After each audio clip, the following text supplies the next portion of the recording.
10 सितंबर से पहले जारी हो सकती है लाडली बहना योजना की किस्त। बता दे, मध्य प्रदेश की 1.25 करोड़ लाडली बहनाओं के लिए खुशखबरी है, क्योंकि सितंबर का महीना शुरू हो गया है और जल्द ही लाडली बहना योजना की अगली किस्त आपके खाते में आने वाली है। वैसे तो हर महीने 10 तारीख को लाडली बहनाओं को खातों में पैसा ट्रांसफर कर दिया जाता है, लेकिन सितंबर महीने में 6 और 7 तारीख को तीज व गणेश चतुर्थी होने के कारण किस्त 10 तारीख से पहले भी जारी हो सकती है। बता दे, लाडली बहना योजना के तहत मध्य प्रदेश सरकार हर महीने लाडली बहनों के खातों में 1250 रूपए ट्रांसफर कर रही है, क्योंकि जिस महीने में कोई तीज त्योहार होता है उस महीने में किस्त का पैसा तय दिन से पहले लाडली बहनों के खातों में ट्रांसफर कर दिया जाता है। हालांकि अभी इसकी आधिकारिक पुष्टि नहीं हुई है। बुलडोजर एक्शन पर सुप्रीम कोर्ट ने लगाई फटकार। बता दे, सुप्रीम कोर्ट में सोमवार को मध्य प्रदेश, उत्तर प्रदेश सहित कई राज्यों द्वारा चलाए गए बुलडोजर पर सुनवाई हुई है, जिसमें सुप्रीम कोर्ट ने कहा कि अगर कोई व्यक्ति सिर्फ आरोपी है तो भी उसका घर नहीं गिराया जा सकता। बता दे, यह सुनवाई जस्टिस विश्वनाथन और जस्टिस BR गवई की अगुवाई वाली पीठ ने मामले की सुनवाई की है, जिस पर उन्होंने कहा कि अगर कोई दोषी भी हो तब भी ऐसी कार्रवाई नहीं की जा सकती। बता दें कि सुप्रीम कोर्ट जमीयत उलेमा ए हिंद की याचिका पर सुनवाई कर रही है। इस दौरान आरोप लगाया गया है कि भाजपा शासित राज्यों में मुसलमानों को निशाना बनाया जा रहा है। इसके साथ ही बुलडोजर एक्शन लिया जा रहा है। वहीं आगे केस की सुनवाई 17 सितंबर को होगी। लाडली बहना योजना के बाद इस योजना को लेकर केंद्रीय मंत्री शिवराज सिंह चौहान का बड़ा बयान। जी हां, लाडली लक्ष्मी और लाडली बहना के बाद अब लखपति दीदी योजना बहुत तेजी से आगे बढ़ रही है, क्योंकि ये लखपति दीदियां समूहों से जुड़कर सशक्त भी हुई हैं। साथ ही बहनें ड्रोन उड़ाने वाली दीदी बन गई हैं। इसके अलावा लखपति दीदियां नेताओं से भी तेज फर्राटेदार भाषण देने लगी हैं। इसलिए तय माना जा रहा है कि भारत को तीसरी मजबूत अर्थव्यवस्था बनाने में लखपति दीदियों और स्व सहायता समूहों की अहम भूमिका होगी। वहीं अब केंद्र और राज्य सरकार मिलकर गरीबी मुक्त गांव भी बनाएंगे। यह बात रविवार को मध्य प्रदेश के विदिशा जिले के गंजबासौदा में स्थित रविंद्रनाथ सांस्कृतिक भवन में आयोजित लखपति दीदी सम्मेलन में पहुंचे केंद्रीय कृषि मंत्री शिवराज सिंह चौहान ने कही है। रिश्वत नहीं देने पर नर्स ने नहीं कराई डिलीवरी। गर्भवती की बाथरूम में हो गई डिलीवरी। चोट लगने से नवजात की मौत। मध्य प्रदेश में भ्रष्टाचार के मामले लगातार बढ़ रहे हैं। हालात ये हैं कि प्रदेश का कोई भी सरकारी विभाग ऐसा नहीं जहां अब तक रिश्वतखोरी के मामले सामने न आए हों। यहाँ हालात ये हैं कि स्वास्थ्य कर्मी तक मरीजों की देखभाल करने और इलाजे के लिए रिश्वत की डिमांड कर रहे हैं। इसका ताजा उदाहरण छतरपुर जिले में देखने को मिला। यहाँ रिश्वत न मिलने से एक नर्स ने प्रसूता की डिलीवरी करवाने से ही इनकार कर दिया, जिसके बाद प्रसूता ने बाथरूम में ही बच्ची को जन्म दे दिया। इस कारण अचानक जमीन पर गिरने से नवजात की मौत हो गई। फिलहाल मामले में नर्स को निलंबित कर दिया गया है। वहीं बढ़ती रिश्वतखोरी के मामलों पर एक बार फिर कांग्रेस प्रदेश सरकार पर हमलावर हो गई है। अतिथि शिक्षकों की नियुक्ति पर लटकी तलवार। जानिए 80% अतिथि शिक्षक क्यों हो जाएंगे बाहर। बता दे, मध्य प्रदेश के स्कूलों में बीते 18 वर्ष से काम कर रहे अतिथि शिक्षक लंबे समय से नियमितीकरण की मांग कर रहे हैं। अब इनका कहना है कि सरकार ने अतिशेष शिक्षकों की भर्ती का दांव खेलकर उन्हें सड़कों पर आने मजबूर कर दिया है। बता दे, प्रदेश में करीब 35,000 अतिशेष शिक्षकों की सूची आने के बाद अब अतिथि शिक्षकों का मामला फिर लटकता दिखाई दे रहा है। वहीं अतिथि शिक्षक संघ का कहना है कि अतिशेष शिक्षकों की वजह से 80% से ज्यादा शिक्षक इसी सत्र में बेरोजगार हो जाएंगे।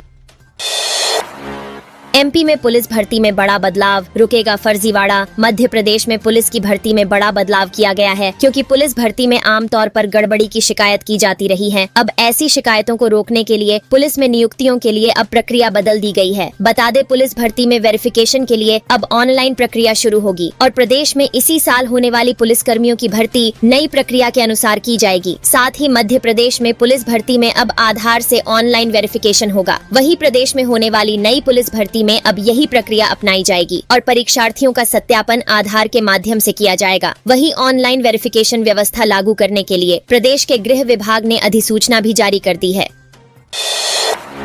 प्रदेश के 23 जिलों में जोरदार बारिश का अलर्ट। बता दे, मध्य प्रदेश में फिर से बारिश का स्ट्रैंग सिस्टम एक्टिव हो गया है, जिस वजह से पूरा प्रदेश भीग रहा है। वहीं सोमवार को राजधानी भोपाल में तेज हवा के साथ आधे घंटे तक जोरदार बारिश हुई है। साथ ही उज्जैन, खंडवा, इंदौर और नर्मदापुरम सहित कई जिलों में भारी बारिश का दौर जारी रहा है। बता दे, हाल ही में मौसम विभाग ने 23 जिलों में भारी बारिश का अलर्ट जारी किया है। वहीं गुजरात के बाद चक्रवाती तूफान असना का असर मध्य प्रदेश में भी हो सकता है। इसके अलावा मौसम विभाग ने अनुमान जताया है कि बैतूल, खरगोन, बड़वानी, अलीराजपुर, धार जिलों में अति भारी बारिश का ऑन रेंज अलर्ट जारी कर दिया गया है। इसके अलावा कई सारे जिलों में भारी बारिश का येलो अलर्ट जारी किया गया है और MP में स्ट्रैंग सिस्टम का असर अगले 24 घंटे के दौरान से ज्यादा रहेगा। वहीं आने वाले दिन में प्रदेश में झमाझम बारिश के आसार हैं।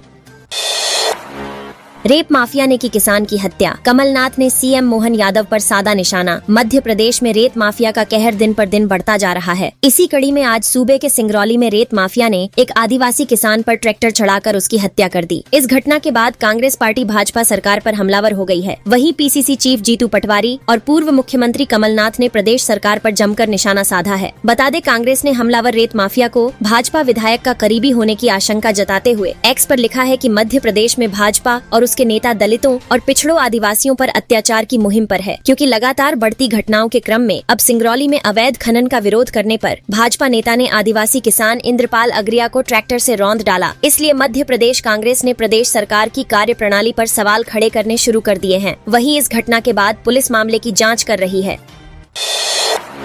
मध्य प्रदेश के सरकारी कर्मचारियों के लिए आई बड़ी खुशखबरी। अब इस योजना से मिलेगा कैशलेस इलाज। जी हां, मध्य प्रदेश के सरकारी कर्मचारियों के लिए बड़ी खुशखबरी सामने आई है। मध्य प्रदेश सरकार सरकारी कर्मचारियों के लिए आयुष्मान भारत जैसी योजना लाने की तैयारी कर रही है, जिसका ड्राफ्ट तैयार कर लिया गया है। इस स्कीम के तहत सरकारी कर्मचारियों का 10 लाख रुपए तक कैशलेस इलाज किया जाएगा, लेकिन इस स्कीम का फायदा लेने वाले कर्मचारियों से अंशदान लिया जाएगा, जिसके पैसे उनकी सैलरी से काटी जाएगी। बता दें, राज्य सरकार द्वारा इसका ड्राफ्ट तैयार कर लिया गया है और इस योजना के अंतर्गत प्रदेश के कर्मचारियों को सामान्य बीमारी के लिए 5 लाख रुपए और गंभीर बीमारी के लिए 10 लाख रुपए तक का कैशलेस इलाज की सुविधा दी जाएगी। वहीं इसके अलावा जांच और इलाज के बाद सरकारी कर्मचारी अपने विभाग से इसका रिफंड भी ले सकते हैं। एमपी के सरकारी अस्पतालों और मेडिकल कॉलेजों में बांटी जा रही अमानक दवाएं, हंगामा मचा तो लगाई गई रोक। मध्य प्रदेश के सरकारी अस्पतालों और मेडिकल कॉलेजों में अमानक जीवन रक्षक दवाओं का मामला सामने आया है, जिसके बाद हंगामा मच गया है और सरकार ने अमानक पाई गई दवाओं पर रोक लगाकर जांच बैठा दी है। वहीं डॉक्टरों ने मामले में एफआईआर की मांग कर दी है। अब कांग्रेस पूछ रही है कि अमानक दवाओं की वजह से कितनों की जान गई, सरकार वो आंकड़ा जारी करे। दरअसल इस मामले का खुलासा इंदौर में कुछ दिनों पहले हुआ था, जिसके बाद MP public health service corporation को चिट्ठी लिखी गई, जिसने इन दवाओं के वितरण पर न केवल रोक लगाई, बल्कि जहां जहां दवाइयां बंट चुकी थीं, वहां से उन्हें वापस बुलाने के आदेश जारी कर दिए गए। अब एमपी सरकार इस मामले में जांच की बात कह रही है।